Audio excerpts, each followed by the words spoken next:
کتاب مقدس میں سے پیدائش کے 2 باب کی تلاوت۔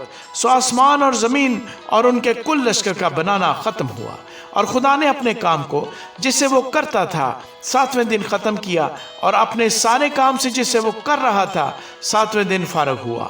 اور خدا نے 7ویں دن کو برکت دی اور اسے مقدس ٹھہرایا، کیونکہ اس میں خدا ساری کائنات سے جسے اس نے پیدا کیا اور بنایا فارغ ہوا۔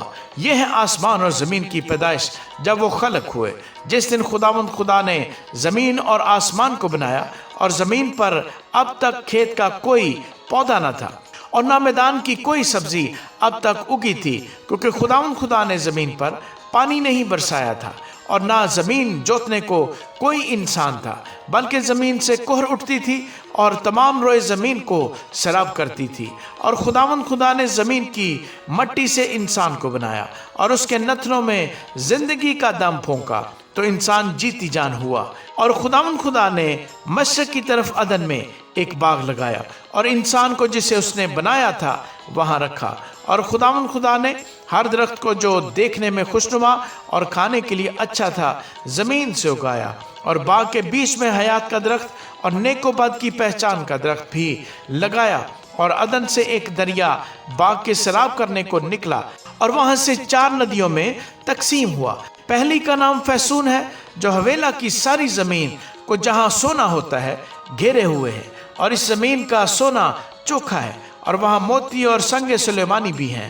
اور دوسری ندی کا نام جیہون ہے، جو کوش کی ساری زمین کو گھیرے ہوئے ہے۔ اور تیسری ندی کا نام دجلہ ہے، جو اسور کے مشرق کو جاتی ہے۔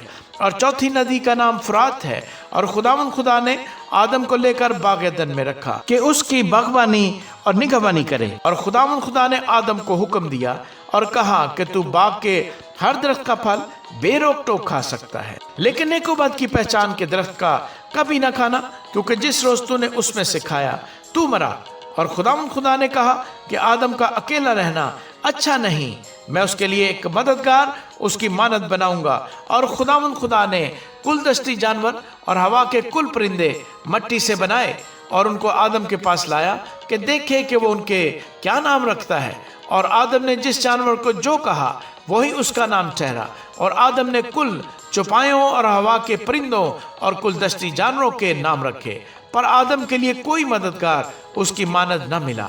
اور خداوند خدا نے آدم پر گہری نیند بھیجی، اور وہ سو گیا، اور اس نے اس کی پسلیوں میں سے ایک کو نکال لیا اور اس کی جگہ گوشت بھر دیا۔ اور خداوند خدا اس پسلی سے جو اس نے آدم میں سے نکالی تھی ایک عورت بنا کر اسے آدم کے پاس لایا۔ اور آدم نے کہا کہ یہ تو اب میری ہڈیوں میں سے ہڈی اور میرے گوشت میں سے گوشت ہے، اس لیے وہ ناری کہلائے گی، کیونکہ وہ نر سے نکالی گئی۔ اس واسطے مرد اپنے ماں باپ کو چھوڑے گا اور اپنی بیوی سے ملا رہے گا، اور وہ ایک تن ہوں گے۔ اور آدم اور اس کی بیوی دونوں ننگے تھے اور شرماتے نہ تھے۔ آمین۔